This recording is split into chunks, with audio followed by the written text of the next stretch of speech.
பிரியமான சகோதர சகோதரிகளே, இன்றைய நாளிலே ஆவிக்குரிய தளத்திலே நாம் எப்படி ஜெபிக்க வேண்டும் என்பதை குறித்து நாம் தியானிக்க போகிறோம். ஒரு தளத்துக்குள்ளே பிரவேசிக்க வேண்டும். அந்த தளம் ஜெபத்தளமாக இருக்க வேண்டும்.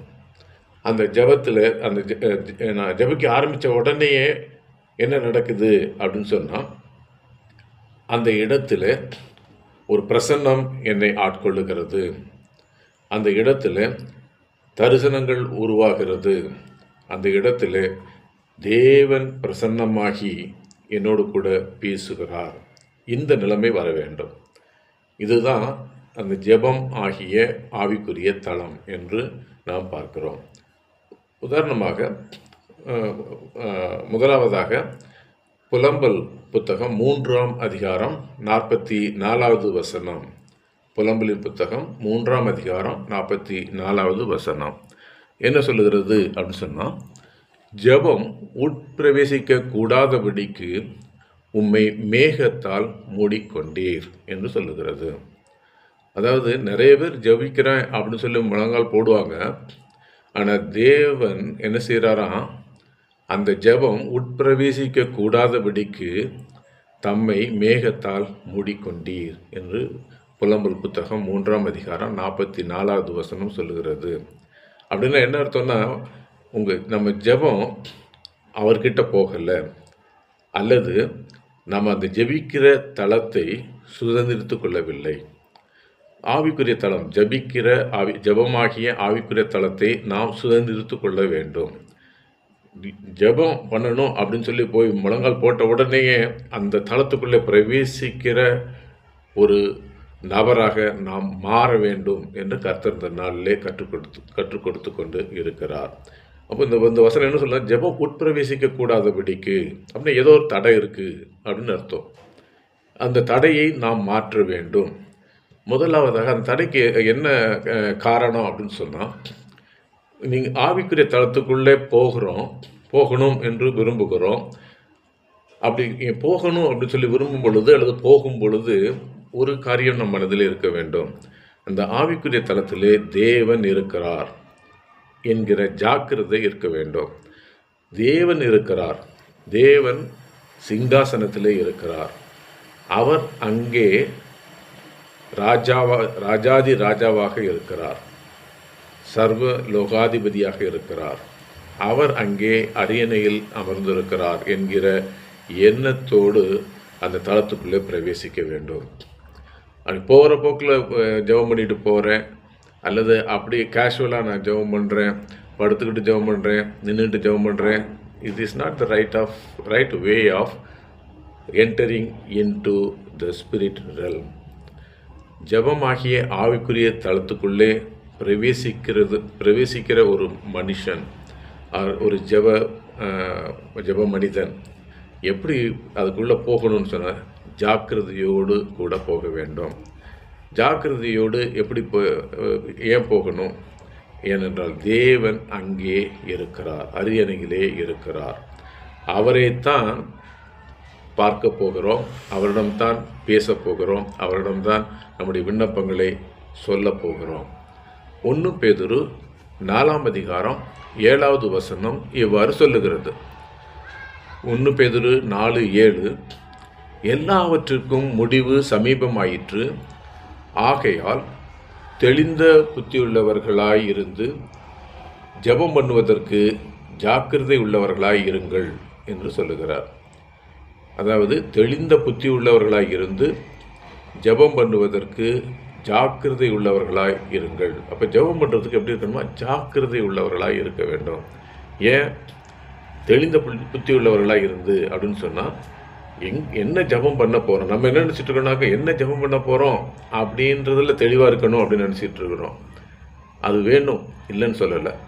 ஆனால் யாரிடத்திலே ஜெபிக்க போகிறோம், அவர் எப்படிப்பட்டவர், அவர் என்ன செய்வார், இந்த ஜெபம் பண்ணுறதுக்கு, இந்த ஜெபத்தை அவர் முன்னால் கொண்டு போவதற்கு எனக்கு தகுதி இருக்கிறதா, இந்த ஜெபம் வேதத்தின்படி சரியாக இருக்கிறதா, இந்த ரெண்டையும் தெளிந்த புத்தியுள்ளவர்களாய் அறிந்து கொண்டு ஜெபம் பண்ண போக வேண்டும். அப்போ தான் அந்த தளத்துக்கு உள்ளேயே போக முடியும். இப்போ ஜெபம் என்கிறது ஒரு ஆவிக்குரிய தளம். அந்த தளத்துக்குள்ளே என்டர் ஆகணும்னு சொன்னால், உள்ளே பிரவேசிக்கணும் அப்படின்னு சொன்னால் ஒரு ஜாக்கிரதை வேண்டும்.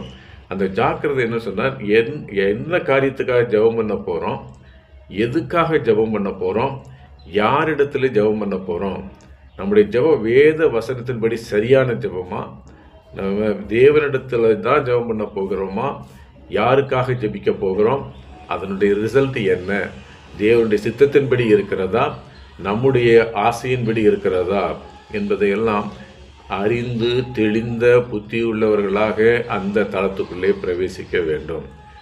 ஜஸ்ட் லைக் தட், நான் ஜெபம் பண்ணுறேன், இஷ்டம்னா ஆர்டர் கொடுக்கட்டும், இல்லாட்டினா பரவாயில்ல என்கிற நிலையிலே ஜெபிப்பது சரி அல்ல என்று இந்த நாளிலே நாம் அறிந்து கொள்ள வேண்டும். யூதாவின் புத்தகம் 1ஆம் அதிகாரம் 20வது வசனம். யூதா 1:20 பாருங்க.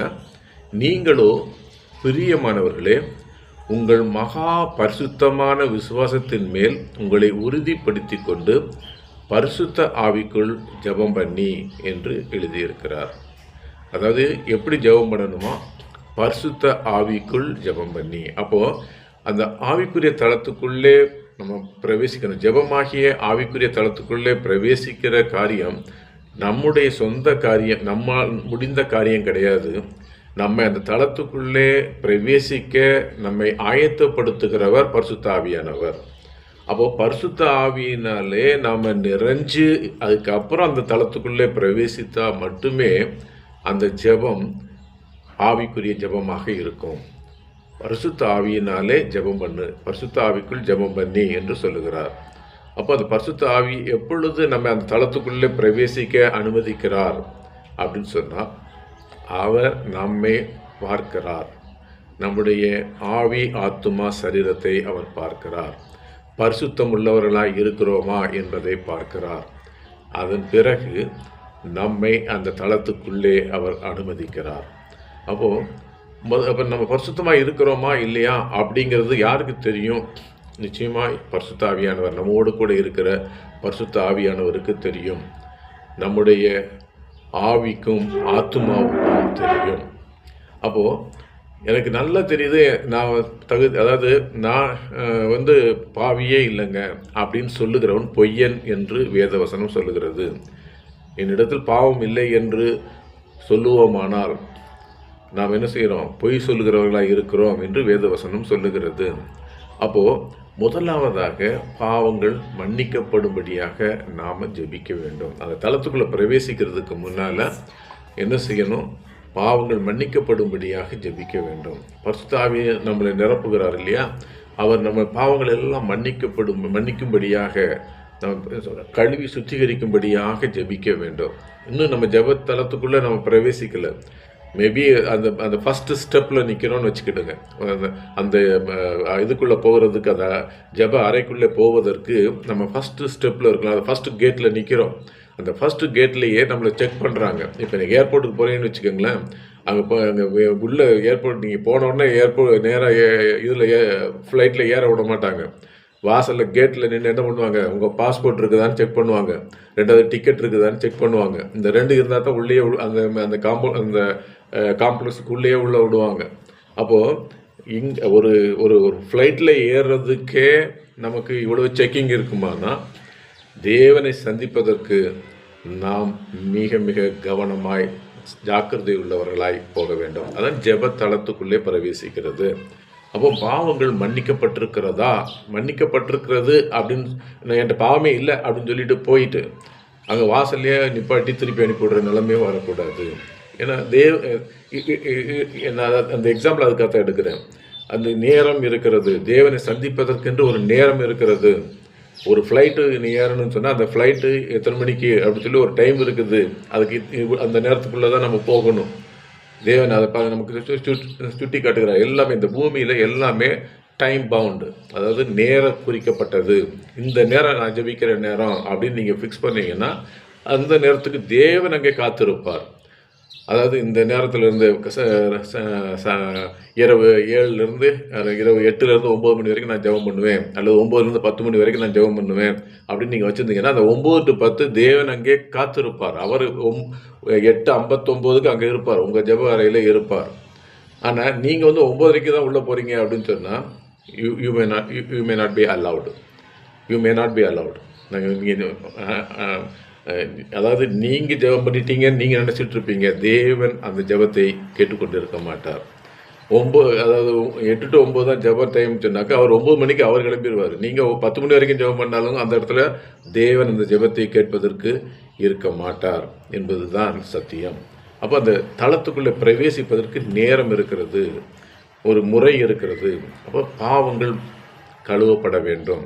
பாவங்கள் கழுவப்பட்ட நபராக ஜெபத்துக்குள்ளே பிரவேசிக்க வேண்டும். அதனால தான் அனுதினமும் ரட்சிக்கப்பட வேண்டும் என்று வேதவசனம் சொல்லுகிறது. அப்போ அனுதினம் ரட்சிக்கப்படணும்னு சொன்னால் அனுதினமும் நம்மை நாமே சுத்திகரிக்க வேண்டும், சுத்திகரித்து கொண்டே இருக்க வேண்டும். சுத்திகரித்து அதாவது வேத வசனம் என்ன சொல்லுகிறது? பரிசுத்தமாகிறவன் இன்னும் பரிசுத்தமாகட்டும் என்று வேத வசனம் சொல்லுகிறது. அப்படின்னா பரிசுத்தமாகிறவன் இன்னும் பரிசுத்தமாகட்டும் அப்படின்னு சொன்னால், தேவனை சந்திப்பதற்கு போகிறதுலையே ஒரு டிஸ்டன்ஸ் இருக்குது. அந்த டிஸ்டன்ஸை குறைக்கணும், இன்னும் நான் தேவன்கிட்ட நெருங்கி போகணும் அப்படின்னு சொல்லி என்று நாம் நினைக்கக்கூடிய நேரங்களில் எப்படி இருக்கணும்? நாம் பரிசுத்தத்தின் மேலே பரிசுத்தமாகி நாம் அந்த இடத்திற்கு அவர்கிட்ட நெருங்குகிற பிள்ளைகளாக நாம் மாற வேண்டும் என்று தேவன் விரும்புகிறார். அப்போது இந்த ஜெப தளத்துக்குள்ளே பிரவேசிப்பதற்கு நம்முடைய பாவங்கள் மன்னிக்கப்பட வேண்டும். ஒரு தடவை ஆண்டவரே பாவங்களை மன்னிங்க அப்படின்னு முடிஞ்சிருதில்ல. பாவம் மன்னிக்கப்பட்டதற்கான ஒரு நிச்சயத்தை தேவன் நமக்கு கொடுப்பார். இந்த நிச்சயம் கிடைக்கும். அந்த நிச்சயத்தை ஆவியானவர் நமக்கு கொடுப்பார். இது வந்து எக்ஸ்பீரியன்ஸ். இந்த எக்ஸ்பீரியன்ஸ் cannot be explained. எக்ஸ்பீரியன்ஸை வந்து நம்ம எடுத்து சொல்ல முடியாது. ஆவியானோட அபிஷேகம் என்பது ஒரு எக்ஸ்பீரியன்ஸ். அது எப்படி எங்கே இருக்கும் அது சொல்ல முடியாது. அது அபிஷேகத்தை பெற்றுக்கொண்டவர்களுக்கு தான் அது தெரியும். அதே போல் பாவம் மன்னிக்கப்படுவது என்பது ஒரு எக்ஸ்பீரியன்ஸ். யாருக்கு மன்னிக்கப்பட்டதோ அவர்களுக்கு மட்டும்தான் அது தெரியும். ஏன்னா இயேசுடைய காலத்தில் அவங்க கொண்டு வந்த அந்த ஜாடி நிறைந்த அந்த தைலத்தை இயேசுடைய தலையிலே அவள் ஊற்றும் பொழுது அவள் பாவங்கள் மன்னிக்கப்பட்டது நிமித்தம் அவள் இப்படி செய்கிறாள் என்று இயேசு சொன்னார். அவளுக்கு மன்னிக்கப்பட்டதுன்னு காரியத்தை அவன் கூட இருந்த அவரை சுற்றிலும் இருந்த நபர்கள் அவள் மன்னிக்கப்பட்டதை குறித்து எதுவுமே தெரியாதவர்களாக இருந்தார்கள். அது அப்படின்னா என்னன்னு கேட்குறவங்க நிலைமையில் இருந்தார்கள். ஆனால் மன்னிக்கப்பட்ட பெண் இயேசுவை எப்படி கனம் பண்ண வேண்டும் என்று அறிந்திருந்தால் அவள் அதை செய்தாள் என்பதை நாம் பார்க்கிறோம். 2 நாளாகமும் 7வது அதிகாரம் 14வது வசனம். 2 நாளாகமும் 7ஆம் அதிகாரம் 14ஆம் வசனம். என் நாமம் தரிக்கப்பட்ட என் ஜனங்கள் தங்களை தாழ்த்தி ஜெபம் பண்ணி என் முகத்தை தேடி தங்கள் பொல்லாத வழிகளை விட்டு திரும்பினால் அப்பொழுது பரலோகத்தில் இருக்கிற நான் கேட்டு அவர்கள் பாவத்தை மன்னித்து அவர்கள் தேசத்துக்கு சேமத்தை கொடுப்பேன். ஹல்லேலூயா. அதாவது பாவத்தை எப்போ மன்னிக்கிறார் என்பதை தெளிவாக சொல்லிவிட்டார். என் நாமம் தரிக்கப்பட்ட என் ஜனங்கள், அதாவது நாம் எல்லாரும் என்னென்ன செய்யணுங்கிறத சொல்லிட்டார். தங்களை தாழ்த்தி, ஸோ நம்மளை தாழ்த்தி கொண்டு. 2வது ஜெபம் பண்ணி, that is you have to make a first and prayer. அடுத்து என் முகத்தை தேடி, தேவன் இருக்கிறார், அவர் என் பாவத்தை மன்னிப்பார் என்கிற நம்பிக்கையோடு கூட தங்கள் பொல்லாத வழிகளை விட்டு திரும்பினால், you have to turn back to Lord. பொல்லாத வழிகளை விட்டு திரும்ப வேண்டும், மனம் திரும்ப வேண்டும். அப்பொழுது இது எல்லாம் நடக்குது அப்படின்னு அவர் பார்த்து அதை நம்பினா மட்டுமே அவர் நம் பாவங்களை மன்னித்து சேமத்தை கொடுக்கிறார் என்று வேதவசனம் சொல்லுகிறது. அப்போது ஜெப தளத்துக்குள்ளே பிரவேசிக்கணும்னு சொன்னால் இந்த காரியம், அதாவது பாவங்கள் மன்னிக்கப்பட்ட காரியம் நம்மிடத்தில் இருக்க வேண்டும். அப்பொழுது தான் அந்த ஜெப தளத்துக்குள்ளே நாம் பிரவேசிக்க முடியும். அப்போ அப்போ இப்போ என்னுடைய பாவங்களை எல்லாம் ஆண்டவர் மன்னிச்சிட்டாரு. அது எனக்கு நிச்சயமாய் தெரிகிறது. ஆவியானவர் எனக்கு வெளிப்படுத்தி கொடுத்திருக்கிறார். என்னுடைய பாவங்கள் மன்னிக்கப்பட்டிருக்கிறதுங்கிற வெளிப்படுத்தி கொடுத்திருக்கிறார். நான் இப்பொழுது அந்த ஜெப தலத்துக்குள்ளே பிரவேசிக்கிறேன் என்று வைத்துக்கொள்ளுங்கள். நான் இப்போ அந்த ஆவித்தலத்துக்குள்ளே ஜெபமாகிய ஆவிக்குரிய தளத்துக்குள்ளே நான் பிரவேசிச்சுட்டேன். இப்போது அங்கே என்ன நடக்கும் அப்படின்னு சொன்னால், ஆவித்தலத்திலே இருந்து செய்யப்படும் ஜெபத்தை தேவன் கவனமாய் கேட்பார். அப்போது இதுக்கு முன்னாடி முதல்ல பார்த்தீங்கன்னா, அவர் அது கேட்குற, அதாவது ஒரு மேகத்தால் மூடிக்கொண்டார் என்று வேதவசனம் சொல்லியது. புலம்பல் 3:44 பார்த்தோம். ஜெபத்தை கேட்காதபடிக்கு அவர் என்ன செஞ்சாரா, மேகத்தால் மூடிக்கொண்டார். அப்போ ஜெபம் அங்கே போகாதபடிக்கு ஒரு தடையை அவர் அனுப்பினார். அது இப்போது என்னுடைய பாவங்கள் மன்னிக்கப்பட்டு நான் பிரவேசிக்கும் போது அவர் என்ன செய்கிறார், இந்த ஜெபத்தை கவனமாய் கேட்பார். ஏன்னா அந்த ஜெபத்தை கவனமாய் கேட்பதற்கு தேவன் தயாராக இருக்கிறார். அவர் நம்ம இப்போ ஏறெடுக்கிற அந்த ஜெபம் தேவனுக்கு பிரியமான ஜெபமாக இருக்கிறது.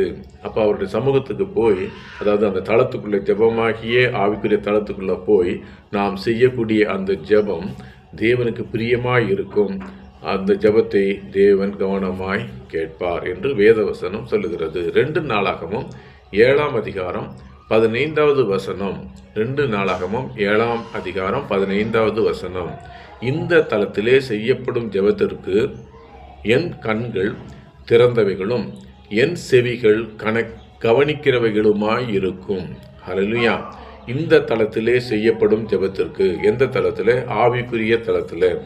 ஜெபம் ஆகிய ஆவிக்குரிய தலத்திலே நுழைந்து நாம் செய்யக்கூடிய அந்த ஜெபத்திற்கு தேவனுடைய கண்கள் திறந்தவைகளும் அவருடைய செவிகள் கவனிக்கிறவைகளுமாய் இருக்கும். ஹல்லேலூயா. நீங்கள் அதுக்கு தான் சொல்கிறோம், அந்த தளத்துக்குள்ளே பிரவேசிங்கன்னு சொல்கிறோம். ஏதோ ஒரு ஜெபம் பண்ணுறோம், ஆண்டவர் கேட்டால் கேட்கட்டும், கொடுத்தா வாங்கிக்கிறோம், இல்லாட்டினா நம்ம தலையெழுத்து. That is different. ஆனால் இது இது பெற்றுக்கொள்ள வேண்டும், எனக்கு தேவை, இது கட்டாயம் எனக்கு வேணும் அப்படின்னு சொல்லி நீங்கள் முடிவு பண்ணிட்டீங்கன்னு சொன்னால் அந்த தளத்துக்குள்ளே பிரவேசிக்க வேண்டும். அந்த தளத்தில் தேவன் அதாவது அவர் எதிர்பார்க்கிற விதமாக நீங்கள் அந்த ஜெபமாகிய அந்த ஆவிக்குரிய தளத்துக்குள்ளே பிரவேசித்து அங்கே போய் அந்த ஜெபத்தை நீங்கள் ஏறெடுக்கும்போது அவருடைய கண்கள் திறந்தவைகளும் அவருடைய செவிகள் கவனிக்கிறவைகளுமாய் இருக்கும் என்று வேதவசனம் சொல்லுகிறது. அவர் பார்க்கிறார், உங்களை பார்க்கிறாரு. அவருடைய செவிகள் கவனிக்கிறவர்களுமாய் இருக்கிறது. அவர் உங்களை பார்க்குறாரு, நீங்கள் பேசுகிறதை கேட்கிறார்.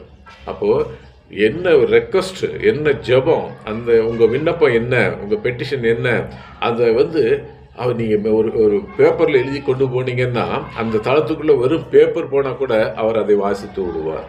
அல்லையா? நீங்கள் அதை ஒன்றா வாசித்து அவருக்கு சொல்லணும்னு தேவையே கிடையாது. நீங்கள் அந்த தளத்துக்குள்ளே பிரவேசித்து அந்த பேப்பரை அவர் முன்னாடி கொண்டு போனீங்கன்னா he knows everything in the paper. அந்த பேப்பரில் இருக்கக்கூடிய எல்லாவற்றையும் அவர் வாசிக்கிறவராக இருக்கிறார். நீங்கள் பேசணும்னு சொல்லி எதெல்லாம் மனசில் எழுதி கொண்டு போகிறீங்களோ, இருதயத்தில் எழுதி கொண்டு போகிறீங்களோ, அது எல்லாவற்றையும் அவர் கேட்கிறவராக இருக்கிறார். அவருடைய கண்களும் அவருடைய செவிகளும் கவனிக்கிறவைகளாக இருக்கிறது, திறந்தவைகளும் கவனிக்கிறவர்களுமாய் இருக்கும் என்று வேதவசனம் சொல்லுகிறது. அப்போது இந்த அந்த தளத்துக்குள்ளே நான் போயிருக்கிறேன். தேவன் என்னை அங்கீகரித்திருக்கிறார், இந்த ஜெபத்தை அங்கீகரித்திருக்கிறார் அப்படிங்கிறது எப்படி தெரியும்?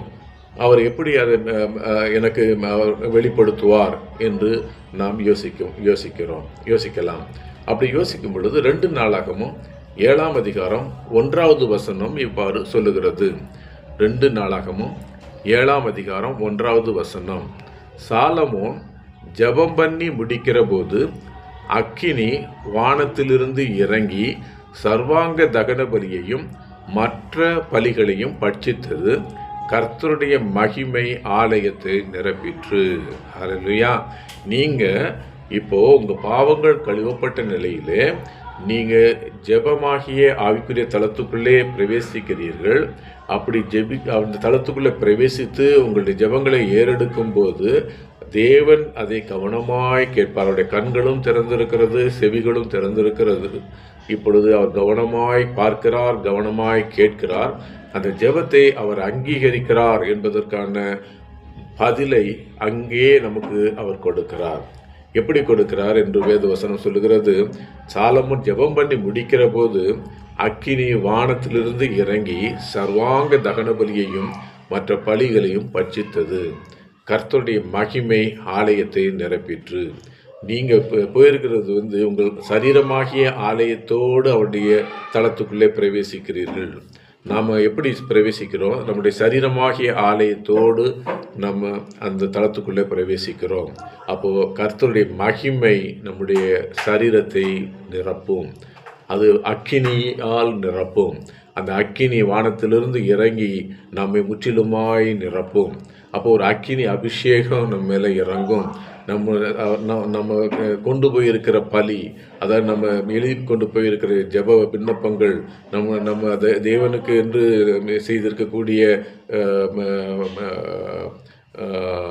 உடன்படிக்கைகள், அவருக்கு நம் செலுத்துகிறேன்னு சொல்லி இது பண்ணி செலுத்துவேன் என்று சொல்லியிருக்கக்கூடிய வாக்குத்தத்தங்கள், இது போன்ற அவருக்கென்று நாம் செய்யக்கூடிய எந்த ஒரு காரியத்தையும் தேவன் அங்கே அங்கீகரிக்கிறார் என்று வேதவசனம் சொல்லுகிறது. அதை அக்கினி மூலமாக அவர் அதை அங்கீகரிக்கிறார். நம்மீது அக்கினியை இறக்கி அதை அவர் அங்கீகரிக்கிறார் என்று வேதவசனம் சொல்லுகிறது. கர்த்தருடைய மகிமை ஆலயத்தை நிரப்பிற்று என்று பார்க்கிறோம். சரி, இப்போது அந்த ஆவிக்குரிய தளத்திலே அந்த விண்ணப்பத்தை வச்சிருக்கிறோம். இந்த விண்ணப்பத்தை தேவன் பார்க்கிறார். அதே விண்ணப்பத்தை நம்ம செய்யக்கூடிய விண்ணப்பத்தை தேவன் கேட்கிறார். இப்போது நம்ம எதை கொண்டு போனாலும் தேவன் அப்படியே ஓகே ரைட் இவ்வளோ தூரம் வந்திருக்கே இல்லை வாங்கிட்டு போ அப்படின்னு சொல்லிடுவாரா அப்படின்னா அது வேதவசனம் அப்படி சொல்லவில்லை. ஏன்னா அந்த ஜெபமாகிய ஆவிக்குரிய தளத்துக்குள்ளே பிரவேசிக்கும் பொழுது தேவன் என்ன செய்கிறாராம்? தேவன் பிரவேசித்த நபரை குறித்து மதிப்பீடு செய்வார். அந்த பிரவேசிக்கிற மனுஷனை குறித்து, மனுஷியை குறித்து தேவன் ஒரு மதிப்பீடு செய்கிறார். யோபுவின் புத்தகம் 1ஆம் அதிகாரம் 8வது வசனம். யோபு 1:8. கர்த்தர் சாத்தானை நோக்கி, என் தாசனாகிய யோபின் மேல் கவனம் வைத்தாயோ? உத்தமனும் சன்மார்க்கனும் தேவனுக்கு பயந்து பொல்லாப்புக்கு விலகுகிறவனுமாகிய அவனைப் போல் பூமியில் ஒருவனும் இல்லை என்றார். ஹல்லேலூயா. அவன் யோபு எப்படிப்பட்டவனாக இருக்கிறான்? உத்தமனும் சன்மார்க்கனும் தேவனுக்கு பயந்து பொல்லாப்புக்கு விலகுகிறவனுமாகிய அவனை போல. அப்போது தேவன் ஒரு மதிப்பீடு வைத்திருக்கிறார். யோபுவை குறித்து ஒரு மதிப்பீடு வைத்திருக்கிறார். இப்போ யோபு ஒரு ஜெபம் பண்ணுறாரு அப்படின்னு சொன்னால் அந்த ஜெபத்தை தேவன் கேட்பதற்கு ஒரு மதிப்பீட்டை செய்து வைத்திருக்கிறார்.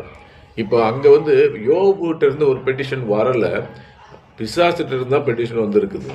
அங்கே கர்த்தருடைய சமூகத்தில் பிசாசு தான் இப்போ கேட்குறான், நீ இது அவனுக்கு எல்லாவற்றையும் வேலையடைத்து வைக்கவில்லையோ அப்படிங்கிறான். ஆனால் தேவன் என்ன வச்சிருக்கிறாரு? யோபுவை குறித்து என்ன வச்சிருக்கிறாருன்னு சொன்னால், அவன் உத்தமனும் சன்மார்க்கனும் தேவனுக்கு பயந்து பொல்லாப்புக்கு விலகுகிறவனுமாகிய அவனை போல். ஹல்லேலூயா. அப்போது நம்ம இப்படி இருக்கணும் என்பது தேவ வசனம் நமக்கு சுட்டி காட்டுகிறது. உத்தமமாய் சன்மார்க்கமாய் தேவனுக்கு பயந்தவர்களாய் பொல்லாப்புக்கு விலகுகிறவர்களாய் நாம் இருக்கும்போது நம்ம தைரியமாக அந்த ஜெபமாகிய ஆவிக்குரிய தளத்துக்குள்ளே பிரவேசிக்க முடியும். ஹல்லேலூயா. அதுபோல் அப்போஸ்தலர் புத்தகம் 10ஆம் அதிகாரம் 2வது வசனம் நாம் பார்க்கலாம். அப்போஸ்தலர் 10:2. அவன் தேவ பக்தி உள்ளவனும், யாரு? கொர்நேலியை பற்றி சொல்லப்பட்டிருக்கிறது.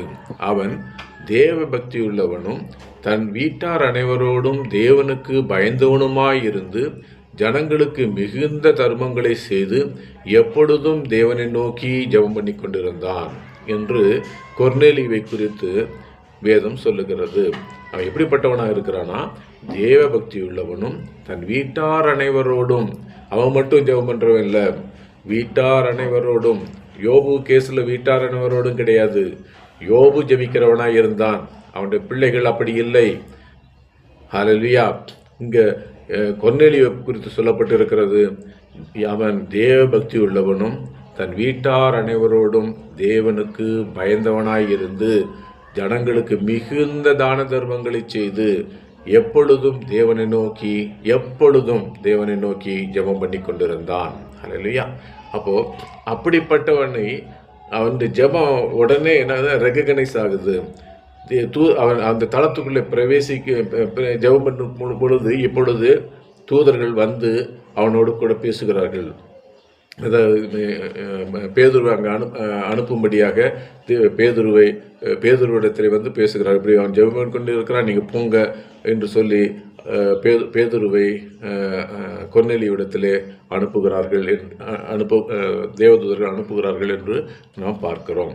அப்போது அந்த ஜெபமாகிய ஆவிக்குரிய தளத்துக்குள்ளே பிரவேசிப்பதற்கு நாம் என்ன செய்யணும்? பாவங்கள் கழுவப்பட்டு இருக்க வேண்டும், ஒரு சுத்தமான வாழ்க்கை வாழ்ந்து கொண்டு இருக்க வேண்டும். அது என்னென்னங்கிறது ஏற்கனவே சொல்லிட்டேன், அது திருப்பி நான் ரிப்பீட் பண்ண விரும்பவில்லை. ஸோ இந்த நிலையிலே நாம் வாழும் பொழுது அந்த தளத்துக்குள்ளே, ஜெபமாகிய ஆவிக்குரிய தளத்துக்குள்ளே நாம் எளிதாக பிரவேசிக்க முடியும். அதாவது எளிதாக அப்படிங்கிற மீனிங் என்னன்னு சொன்னால், the quick, the seconds, எவ்வளோ நேரத்தில் அந்த தளத்துக்குள்ளே நாம் பிரவேசிக்கிறோம். அதாவது ஏர்போர்ட்டுக்கு போகிறீங்கன்னு சொன்னால், ஏர்போர்ட்டுக்கு போகிறதுக்கு முன்னாடியே எல்லா இதையுமே நீங்கள் லேப்டாப்பில் வீட்டில் இருந்தே கம்ப்யூட்டரில் வந்து செக்இன் பண்ணிட்டீங்கன்னு சொன்னால், அங்கே போனால் க்யூவில் நிற்க வேண்டியதில்லை. உடனே டக்குன்னு நீங்கள் பாஸ்போர்ட்டை காமிச்சிட்டு உங்களுடைய டேட்டாலாம் என்ட்ரி ஆகிடுச்சுங்கிறத வெரிஃபை பண்ணால் இமிடியேட்டாக அடுத்து ஏர்போர்ட்டுக்குள்ளே அனுப்பிடுவாங்க. போங்க, நீங்கள் போய் ரெடி ஆகுங்கன்னு சொல்லி அனுப்பிடுவாங்க. ஸோ இதுதான் நம்முடைய வாழ்க்கையும். நம்முடைய வாழ்க்கை வந்து ரொம்ப கவனமான ஒரு வாழ்க்கை வாழ்ந்து கொண்டு இருந்தால், இப்போ எப்படி யோபு குறித்த ஒரு சாட்சி கேட்டோமோ, எப்படி கொர்நேலியு குறித்த ஒரு சாட்சி கேட்டோமோ, அதுபோல் ஒரு சாட்சியுள்ள வாழ்க்கையை நாம் வாழ்ந்து கொண்டு இருந்தால், ஜெபிக்க துவங்கின அந்த நிமிஷத்திலேயே நமக்கு அந்த தளத்துக்குள்ளே நுழைவதற்கான அந்த அனுமதி கிடைக்கும். ஹல்லேலூயா. அந்த அனுமதி நமக்கு கிடைக்கும். நம்ம உடனடியாக அந்த தளத்துக்குள்ளே பிரவேசிக்க முடியும். அப்போ அதை குறித்து இயேசு நமக்கு எடுத்து சொல்லுகிறார். மத்தேயு 6ஆம் அதிகாரம் 7வது வசனம் இவ்வாறு சொல்லுகிறது. மத்தேயு 6ஆம் அதிகாரம் 7வது வசனம், அன்றியும் ஹல்லேலூயா, அன்றியும் நீங்கள் ஜெபம் பண்ணும்போது அஞ்ஞானிகளைப் போல வீண் வார்த்தைகளை அலப்பாதேயுங்கள், அவர்கள் அதிக வசனப்பினால் தங்கள் ஜெபம் கேட்கப்படும் என்று நினைக்கிறார்கள் என்று சொல்லுகிறார். ஏசு எவ்வளோ தெளிவாக சொல்கிறார் பாருங்க. அதாவது குறைஞ்சது ஒரு 10 நிமிஷமாவது ஜெபம் பண்ணணும். அதாவது 10 நிமிஷம் பேசிக்கிட்டே இருந்தால் அது ஜெபமாயிரும் அப்படின்னு நினச்சாலோ, அல்ல அரை மணி நேரம் பேசிட்டு ஏதாவது சொல்லிகிட்டே இருந்தோம்னா அது பேர் ஜெபமாயிரும் அப்படின்னு நினச்சா அது அது வந்து தப்பு, அது வந்து வேஸ்ட்டுன்னு சொல்கிறார் ஆண்டவர். வீண் வார்த்தைகளை அலப்பாதீங்கள், அதிக வசனிப்பினால் தங்கள் ஜெபம் கேட்கப்படும் என்று நினைக்கிறார்கள். ஆனால் நினைக்கிறார்கள் என்ன அர்த்தம்? கேட்கப்படாது அப்படின்னு ஆண்டவர் சொல்கிறார். உங்கள் ஜெபத்தை கேட்க மாட்டேன் அப்படின்னு டைரெக்டாக சொல்லாமல் சொல்கிறார் ஆண்டவர். அதிக வசனப்பினால் தங்கள் ஜெபம் கேட்கப்படும் என்று நினைக்கிறார்கள், ஆனால் கேட்க மாட்டேன். அதுதான் ஆக்சுவலாக மீனிங். அப்போது என்ன செய்ய சொல்கிறாரு?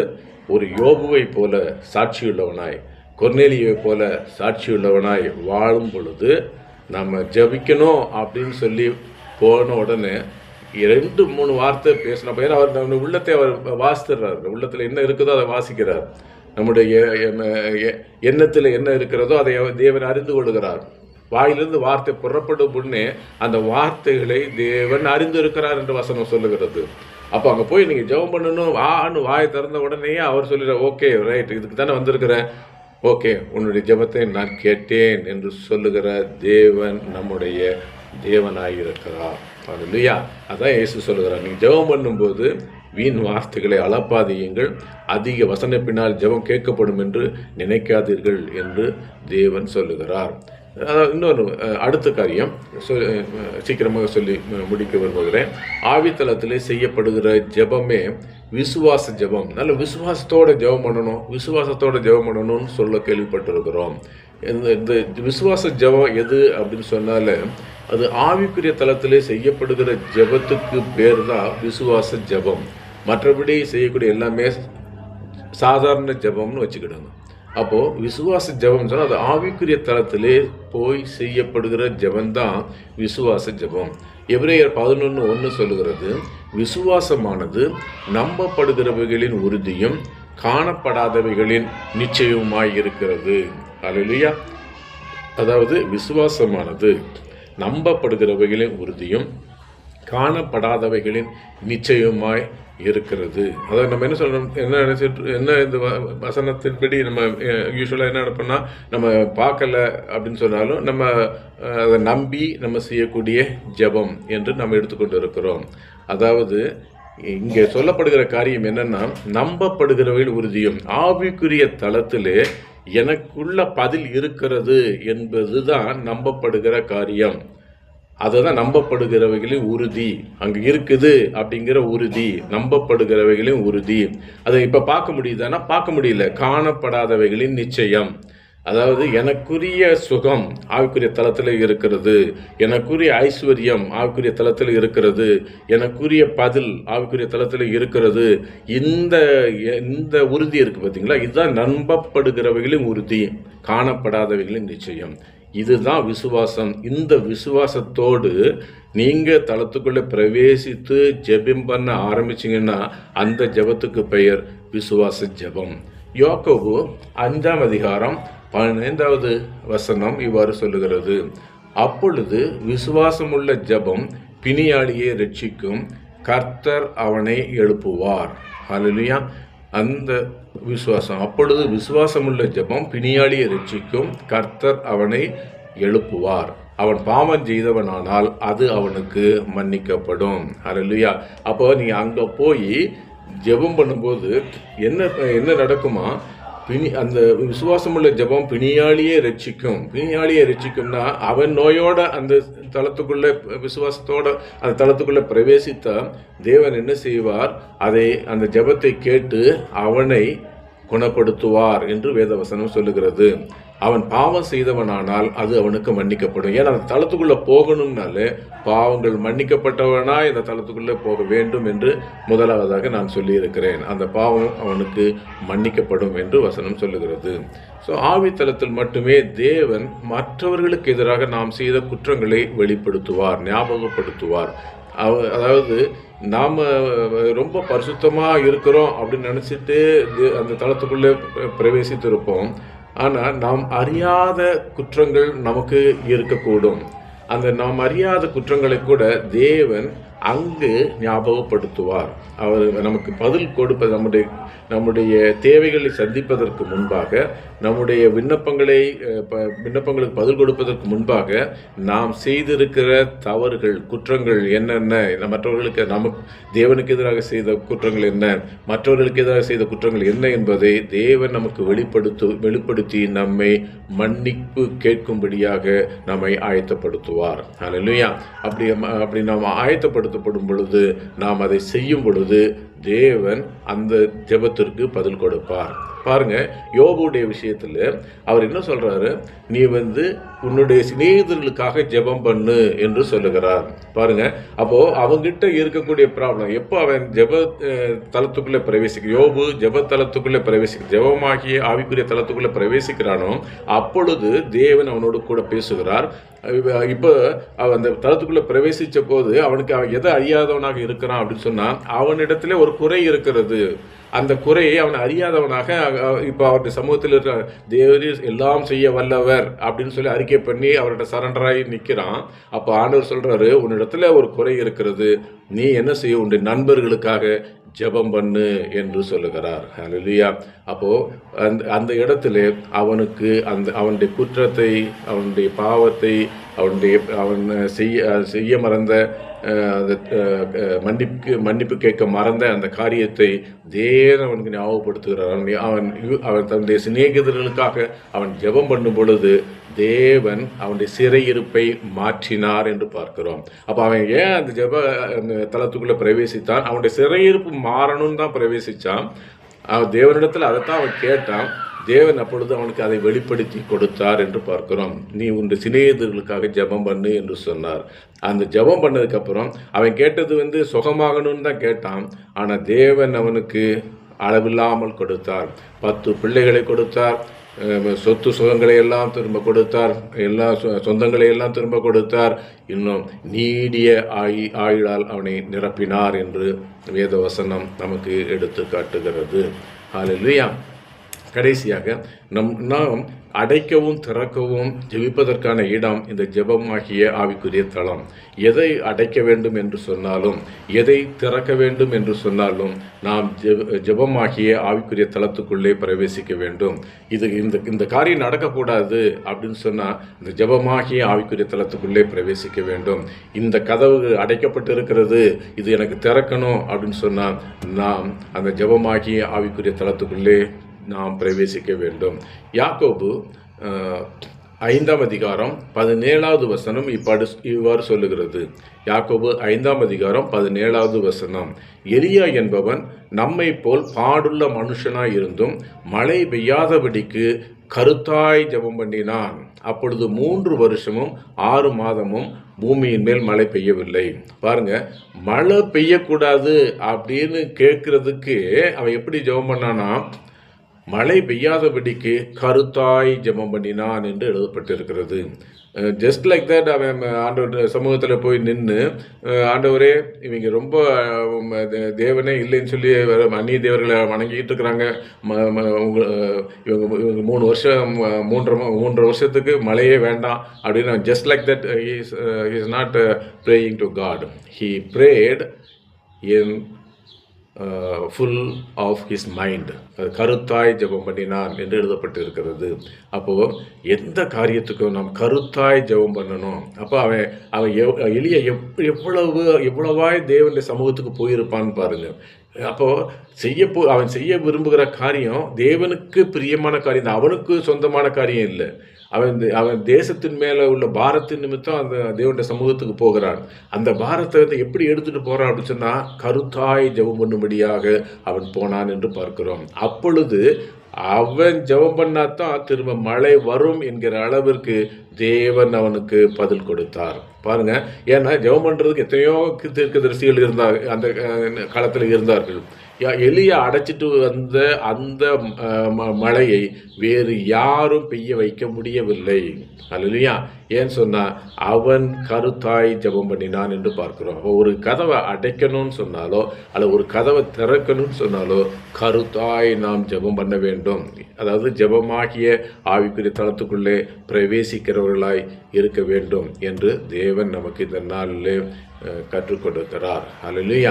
அப்போ நாம் என்ன செய்வோம்? இந்த நாளில் நாம் கவனமாக இருப்போம். ஜெபிக்கிற ஒவ்வொருவரும், ஜெபம் பண்ண விரும்புகிற ஒவ்வொருவரும் ஜெபமாகிய ஆவிக்குரிய தளத்துக்குள்ளே பிரவேசிக்க வேண்டும் என்று கற்றுக்கொள்ள வேண்டும்.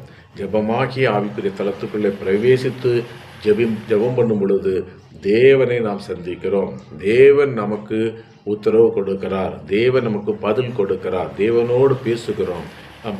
அந்த மறுரூப மலையில் இயேசு அந்த இடத்துல அவர் ஜெபிக்க துவங்கின உடனே மறுரூபமானார் என்று பார்க்கிறோம். அதே போல் நாமும் மறுரூபமாகிற மனிதர்களாய் அந்த ஜெப தளத்துக்குள்ளே பிரவேசிக்க வேண்டும். அங்கே அவர் மறுரூபமானார் அப்படின்னு சொல்லும் பொழுது அங்கே எல்லாத்தையும் பார்க்குறாரு, மற்றவங்களையும் பார்க்குறாரு. அதாவது மோசேயையும் எலியாவையும் அவர் பார்த்தார், அவர்களோடு கூட பேசினார் என்று பார்க்கிறோம். நாமும் ஆவிக்குரிய தளத்துக்குள்ளே ஜெபமாகிய ஆவிக்குரிய தளத்துக்குள்ளே பிரவேசிக்கும் பொழுது தேவன் நம்மோடு கூட பேசுவார். தேவன் அனுப்புகிற